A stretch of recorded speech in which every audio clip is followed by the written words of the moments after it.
It was my first year as a head teacher. I, along with my two assistants, was responsible for 12 adorable and challenging toddler students and the 24 parents who came along with them during a global pandemic. I was very excited about this new chapter of my life, but no one knew what the best thing to do was.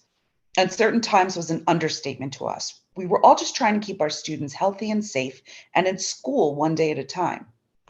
I find myself fortunate to have been working in a school that made safety a number one priority. There were school wide testing days before returning from vacations, daily temperature checks, and morning screenings were done through an app for each child and faculty member before drop offs. There were 10 yes or no questions on the screening, such as whether someone in the household was exposed to the virus or whether the child had any listed symptoms. If the screening cleared for the child for attending the school in person, he would get a green check by his name. A yellow arrow was a warning to us that the child may be at risk, and a red mark meant he could not attend school. Also, the heads of schools were constantly communicating with parents on new policies and how to be safe.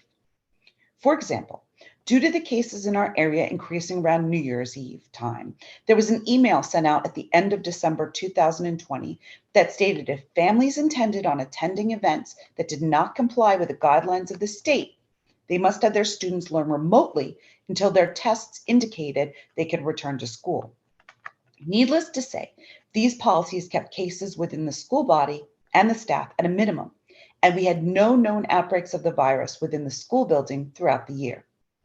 As teachers, we were also in charge of being hyper vigilant within the classroom.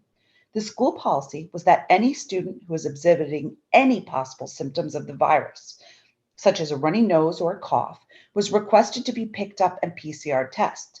Then they could not return to school until their negative result was sent back to the school. On the surface, this made many people happy. They knew that sending their child to school was safe, even during a pandemic. What could be more important than safety? At least, except for when it was their child who needed to be sent home. My mother used to joke that if a toddler's nose wasn't running 365 days a year, then it was a reason for concern. However, one day a student came in with an excessively runny nose. So, although my assistants and I did not automatically assume it was COVID 19, as per school policy, I had to call her mother and that she would need to be picked up.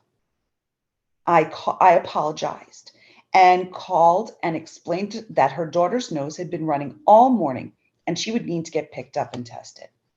Furthermore, I informed her that due to the 2 day turnaround time of PCR tests at the time, I would send her a link so she could Zoom into the classes if she'd like. The mother's response to me was as follows: I'm not around right now to pick her up because I am going to Trader Joe's, and I know from seeing her this morning that she is not sick. Also, I did the screening. And I'm sure you know from working with kids that when they are two, it is normal for their noses to run. If you guys are so worried, you can put her in the corner of the room with one of the assistants and make sure none of the other kids play with her until I can get her. I assume it will be an hour or two. I was nearly speechless. I responded to her by apologizing for the inconvenience and explaining that the reasons for these pickups are part of the policy that we have to keep all the faculty and children along with her daughter safe.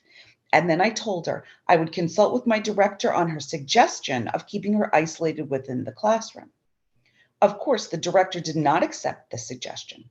And I called her back, explaining that we cannot leave her within the classroom where other students are, nor can we request a faculty member to sit with her for such a long period of time, not knowing whether she was carrying the virus.